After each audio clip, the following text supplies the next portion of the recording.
Hi everyone, आज हम लोग प्लाज्मा फ्रीक्वेंसी और साथ में electrical conductivity of plasma frequency के बारे में डिटेल में डिस्कस करेंगे। यहाँ पर हम लोग को पहले ये है कंडक्टिविटी का इक्वेशन, इसे डिराइव करना है। साथ में ये जो प्लाज्मा फ्रीक्वेंसी है ओमेगा पी, इसे भी हम लोग को डिराइव करना है, ठीक है ना। बहुत ही लंबा चौड़ा डिराइवेशन है और दोनों एक दूसरे से बहुत ही रिलेटेड है। पहले हम लोग को जो कंडक्टिविटी है उससे डिराइव करना ही पड़ेगा, उसके बाद हम लोग को ये वाला डिराइवेशन मिलेंगे जो कि बहुत ही छोटा है उसके बाद, ठीक है ना। तो पहले हम लोग क्या कंसिडर करेंगे, पहले हम लोग एक इक्वेशन कंसीडर करेंगे। जो इक्वेशन क्या रिप्रेजेंट करेंगे, electromagnetic wave equation in plasma medium, ठीक है ना। तो यहाँ पर ये इक्वेशन हम लोगों ने डिराइव किया था प्रीवियस वीडियो पर, आप लोगों ने शायद नहीं देखा है ना। अगर नहीं देखा है तो देख लेना, ठीक है ना। तो ये वाला जो इक्वेशन है इसे हम लोग पहले ही डिराइव कर चुके हैं। तो इसका जो सॉल्यूशन है ना, तो ये वेव इक्वेशन है। और वेव इक्वेशन का सॉल्यूशन कैसे निकलता है, वेव इक्वेशन का सॉल्यूशन कुछ इस तरीके से निकलता है, E factor is equal to E not E to the power I K Z minus omega T. ये हमेशा जनरल सॉल्यूशन होता है, ठीक है ना। यानी कि ई के जगह पर अगर यहाँ पर एच भी होता, यानी कि मैग्नेटिक फील्ड इंटेंसिटी एच भी होता, तब भी यहाँ पर जो वैल्यूज है वो यहाँ पर एच फैक्टर होगा, यहाँ पर एच नॉट होगा, बाकी एच सेम होगा। तो ये जनरल फॉर्म होता है सभी के लिए, है ना। तो यहाँ पर हम लोग क्या करेंगे, नेक्स्ट स्टेप पर हम लोग ये जो सॉल्यूशन हम लोग को मिला, ये जाकर ये ऊपर वाले ई के जगह पर पुट कर देंगे। बस क्या करेंगे, ये जो सॉल्यूशन है उसी इक्वेशन पर पुट कर देंगे। चलिए पुट कर देते हैं, है ना। लेकिन ध्यान देना यहाँ पर ये सब तो सेम रहेंगे, del by del t, del square by del t square. लेकिन यहाँ पर डेल स्क्वायर है ना, डेल्टा ऑपरेटर है और साथ में स्क्वायर है, यानी कि लैप्लासियन है, ठीक है ना। और ये लैप्लासियन क्या रिप्रेजेंट कर रहा है, ये लैप्लासियन क्या रिप्रेजेंट कर रहा है, आप लोग ध्यान से देखो, यहाँ पर देख रहे हो ना, देख रहे हो। ये जो डेल स्क्वायर है बेसिकली ये रिप्रेजेंट कर रहा है del square by del x square plus del square by del y square plus del square by del z square. आप लोग यहाँ तक समझ के देख रहे हो ना, देख रहे हो, है ना। तो ये रिप्रेजेंट कर रहा है। लेकिन यहाँ पर ध्यान से देखना, ये जो इलेक्ट्रोमैग्नेटिक वेव का सॉल्यूशन है ये सिर्फ जेड डायरेक्शन पर जा रहा है ना, क्योंकि यहाँ पर हम लोगों ने जो सॉल्यूशन है जेड डायरेक्शन पर लिखा है। तो यहाँ पर सिर्फ जो जेड वाला कंपोनेंट है वही हम लोग लेंगे, बाकी ये जो वाई और एक्स कंपोनेंट है वो हम लोग कैंसिल आउट कर देंगे या लेंगे ही नहीं, ठीक है ना। तो यहाँ पर हम लोग क्या करेंगे, यहाँ पर हम लोग ये जेड कंपोनेंट ले लिया हम लोगों ने, ठीक है ना। यहाँ पर del square by del z square लिया है, बाकी यहाँ पर ई की जगह पर ये वाला पुट कर दिया, ई नॉट ई पर आई K Z minus omega T.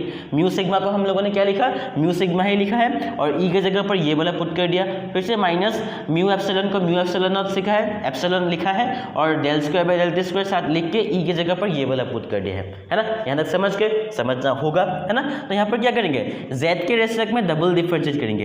इस वाले टर्म को पहले डिफरेंशिएट करेंगे तो ई नॉट तो कांस्टेंट है, ई के जो पावर में है वो तो पहले डिफरेंशिएट करेंगे तो सेम टर्म मिलेंगे। और हम लोग यहाँ पर किसके रेस्पेक्ट में कर रहे हैं, z के रेस्पेक्ट में कर रहे हैं। तो यहाँ पर z के साथ क्या चिपका हुआ है, आई के, तो यहाँ पर आई के आ जाएंगे, ठीक है ना। क्योंकि यहाँ पर डबल डिफरेंशिएट क्या है, तो फिर से अगर डिफरेंशिएट करेंगे तो फिर से आई के आएंगे, तो आई के स्क्वायर हो जाएंगे, ठीक है ना। यहाँ पर म्यू सिग्मा ही है, तो इस वाले को डिफरेंशिएट करेंगे, फिर से एज इट इज टर्म आएंगे। क्योंकि यहाँ पर किसके रेस्पेक्ट में करें, टी के रेस्पेक्ट में करें, तो अगर टी के रेस्पेक्ट में करें तो यहाँ पर क्या होगा, माइनस आई ओमेगा होगा।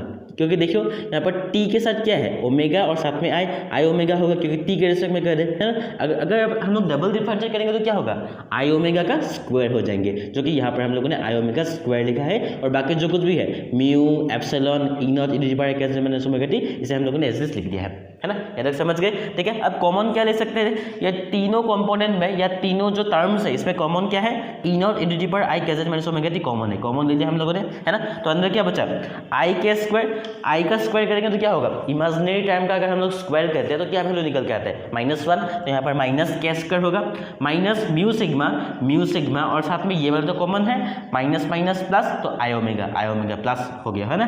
तो यहाँ पर देखो ये वाला टर्म हम लोगों ने कॉमन ले लिया, तो म्यू एप्सिलॉन होगा, और माइनस माइनस प्लस, और साथ में ओमेगा स्क्वायर, ठीक है ना। तो यहाँ तक शायद आप लोग समझ गए। हम लोग क्या करेंगे अभी, हम लोग देखिए शायद ये वाला टर्म जीरो होगा और ये वाला टर्म या तो जीरो हो सकता है, यानी कि दोनों मल्टीप्लाई होकर रखा हुआ ये वाला टर्म और ये वाला टर्म, तो ब्रैकेट वाला टर्म या तो जीरो हो सकता है या बाहर जो है वो जीरो हो सकता है, क्योंकि ये कांस्टेंट है। ध्यान से देखो, ई नॉट कांस्टेंट है, इसका कुछ ना कुछ स्पेसिफिक वैल्यू मिलेगा, तो ये वाला क्या होगा, हो सकता है कि ये वाला जीरो हो सकता है, तो हम लोग इसे जीरो के बराबर पुट कर देंगे, ठीक है ना। इसे हम लोग जीरो के बराबर पुट कर देंगे, तो माइनस के स्क्वायर को हम लोग उस साइड पर ले जाएंगे तो क्या हो जाएंगे, प्लस के स्क्वायर, तो प्लस के स्क्वायर हो गया। और इस टर्म को हम लोगों ने पहले लिख लिया mu epsilon omega square plus I omega mu sigma. तो यहाँ से हम लोग क्या करेंगे, के स्क्वायर का वैल्यू निकालेंगे। के स्क्वायर का वैल्यू कैसे निकालेंगे, म्यू एप्सिलॉन ओमेगा स्क्वायर को हम लोगों ने कॉमन ले लिया, दोनों में से कॉमन ले लिया। तो यहाँ पर तो कॉमन लेने के लिए है ही नहीं, लेकिन हम लोग जोर जबरदस्ती कॉमन लिया है, तो ये वाला टर्म जो है नीचे आ जाएंगे। कॉमन ले लिया हम लोगों ने, नीचे आ गया। अब कैंसिल आउट होगा, क्या कैंसिल आउट होगा, यहाँ से देखो म्यू से म्यू कैंसिल आउट होगा, है ना, ओमेगा से ओमेगा कैंसिल आउट होगा, तो बचेंगे आई सिग्मा बाय एप्सिलॉन ओमेगा। तो ये जो वेव प्रोपेगेशन कांस्टेंट है के, इसका वैल्यू ये मिला, है ना, और इसे हम लोग बाद में यूज करेंगे, क्योंकि यहाँ पर देखो यहाँ पर जो ओमेगा है या सिग्मा है कंडक्टिविटी है, कंडक्टिविटी का जो वैल्यू है अगर हम लोग पुट करते हैं तब इसका जो वैल्यू है वो निकल के आएंगे प्लाज्मा फ्रीक्वेंसी का, है ना। तो नेक्स्ट देखते हैं हम लोग क्या करते हैं। अगर देखो जो इलेक्ट्रॉन है, यानी कि प्लाज्मा मतलब क्या है, आयोनाइज्ड गैसेज है, यानी कि जो चार्ज है इलेक्ट्रॉन हो सकता है या प्रोटॉन हो सकता है, पॉजिटिव चार्ज या नेगेटिव चार्ज। अगर चार्ज को हम लोग इलेक्ट्रिक फील्ड पर प्लेस करते हैं, यहाँ पर हम लोग इलेक्ट्रिक फील्ड की बात करें, है ना, तो इलेक्ट्रिक फील्ड पर प्लेस करते हैं तो उसका उसमें फोर्स लगता है। जो फोर्स है वो कितना लगता है, F इक्वल तो कितना होता है QE, यानी कि charge into electric field. Charge यहाँ पर क्या है, इलेक्ट्रॉन की अगर हम लोग बात करेंगे तो E होगा। E वेक्टर मतलब क्या, इलेक्ट्रिक फील्ड। इलेक्ट्रिक फील्ड का वैल्यू हम लोग क्या पुट करें, E नॉट इंटू पाई कैसे में समझ गई, तो ये वाला जाके यहाँ पर पुट कर दीजिए E, और ये वाला है ना MA। देखिए फोर्स को हम लोग क्या लिख सकते हैं, मास इनटू एक्सीलरेशन, है ना, क्लास 9 में मिला था आप लोग को, है ना। और एक्सीलरेशन मतलब क्या है, d square Z by D square, यानी कि डबल डिफरेंशिएशन ऑफ क्या होगा, पोजीशन, है ना। तो यहाँ पर d square Z by D square, ठीक है। देखो इसे हम लोग क्या करेंगे, अभी अगर हम लोग इंटीग्रेट कर दे तो m को हम लोग उस साइड पर ले जाएंगे, m को हम लोग उस साइड पर ले जाएंगे और दोनों साइड पर क्या कर देंगे, इंटीग्रेट कर देंगे। दोनों साइड पर क्या करेंगे, इंटीग्रेट करेंगे। अगर हम लोग इसे इंटीग्रेट कर देंगे तो dz बाई dt निकल के आएंगे, है ना, क्योंकि एक टर्म डिफरेंशिएशन कैंसिल आउट हो जाता है, आप लोग को पता होगा इंटीग्रेशन और डिफरेंशिएशन कैंसिल आउट हो जाते हैं, ठीक है ना। अगर एक बार और डिफरेंशिएट कर देंगे ना, इंटीग्रेट कर देंगे ना, तो ये भी गायब हो जाएंगे, सिर्फ z बचेंगे, ठीक है ना, डिफरेंशिएशन गायब हो जाएगा, लेकिन करेंगे नहीं, ठीक है ना। तो यहाँ पर e बाई m तो कांस्टेंट है, तो यहाँ पर चेंज क्या होगा, ये e वाला टर्म को इंटीग्रेट करें तो e वाला टर्म इंटीग्रेट करेंगे तो सेम मिलेंगे, लेकिन जो किसके रेस्पेक्ट में करें, t के रेस्पेक्ट में कर दे, तो यहाँ पर t के रेस्पेक्ट में t के साथ क्या चिपका हुआ है, माइनस आई ओमेगा, तो माइनस आई ओमेगा नीचे आ जाएंगे। देखिए नीचे जो है कभी i नहीं हो सकता, तो नीचे i और ऊपर i मल्टीप्लाई कर दो, आई स्क्वायर कितना हो जाएगा, -1 माइनस माइनस प्लस, तो नीचे बचा क्या, m ओमेगा बचा, और ऊपर क्या बचा, e, यानी कि e, देखो ई आई गैजेट माइनस ओमेगा टी, ये बेसिकली क्या है, ई नॉट है, ये क्या है, ई नॉट है, तो ये वाला इलेक्ट्रिक फील्ड हम लोग को बता रहे हैं, है ना, और साथ में क्या होगा, आई होगा। तो ये वाला हो गया वेलोसिटी का टर्म, यानी कि देखो पोजीशन बाय टाइम क्या होता है, वेलोसिटी होता है, तो वेलोसिटी इज इक्वल टू ये वाला टर्म आ गया, है ना। अब देखो कंडक्टिविटी जो है मतलब क्या है, करंट डेंसिटी जो है, करंट डेंसिटी का फॉर्मूला क्या है, J is equal to NeV, यानी कि जो कितना इलेक्ट्रॉन्स है पर यूनिट वॉल्यूम उसे हम लोग कैपिटल N से डिनोट करते हैं, साथ में इलेक्ट्रॉन और साथ में जो वेलोसिटी का टर्म है, इसलिए हम लोगों ने वेलोसिटी का टर्म निकाला है, ठीक है ना। तो वेलोसिटी का वैल्यू यहाँ से जाकर यहाँ पर पुट कर दो, है ना। करंट डेंसिटी जो है उसका फॉर्मूला क्या होता है, करंट डेंसिटी का फॉर्मूला होता है कंडक्टिविटी इनटू इलेक्ट्रिक फील्ड। तो यहाँ पर करंट डेंसिटी का फॉर्मूला हम लोगों ने कंडक्टिविटी इनटू इलेक्ट्रिक फील्ड लिख दिया है ना। इलेक्ट्रिक फील्ड यहाँ से, इलेक्ट्रिक फील्ड वहाँ से कैंसिल आउट कर दिया हम लोगों ने, तो बचा क्या, conductivity is equal to i n square by m omega. इसे आप लोग कैसे याद रखो, conductivity is equal to n square by m omega, n square by m omega, ठीक है ना। नेक्स्ट देखिए, अब ये जो कंडक्टिविटी का वैल्यू मिला इसे जाके यहाँ पर पुट कर दीजिए, कहाँ पर, यहाँ पर सिग्मा पर पुट कर दीजिए कंडक्टिविटी पर।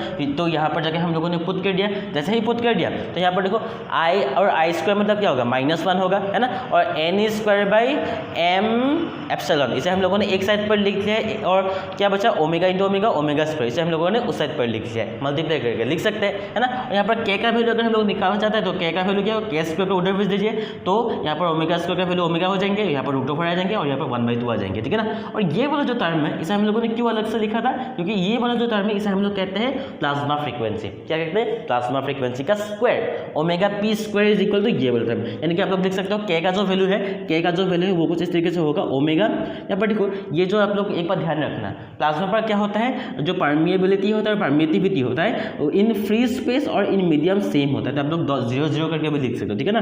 तो यहाँ पर म्यू नॉट ये नॉट होगा 1 माइनस, इसके जगह पर आप लोग क्या लिख सकते हो, ओमेगा पी स्क्वायर, और साथ में नीचे ओमेगा स्क्वायर तो है ही, है ना, साथ में 1/2, है ना। तो बहुत ईजी हो जाता है, तो ये वाला टर्म हम लोग प्लाज्मा फ्रीक्वेंसी कहते हैं। अगर आप लोग ओमेगा पी निकालना चाहते हो तो इसे उस साइड पर भेज दो, इसे उस साइड पर भेज दो, √/, हो जाएंगे, ठीक है ना। तो आई होप यहाँ तक समझ के कुछ भी डाउट हो तो मुझे कमेंट करके बता सकते हो। मिलते हैं अगले वीडियो पर, तब तक के लिए जय हिंद।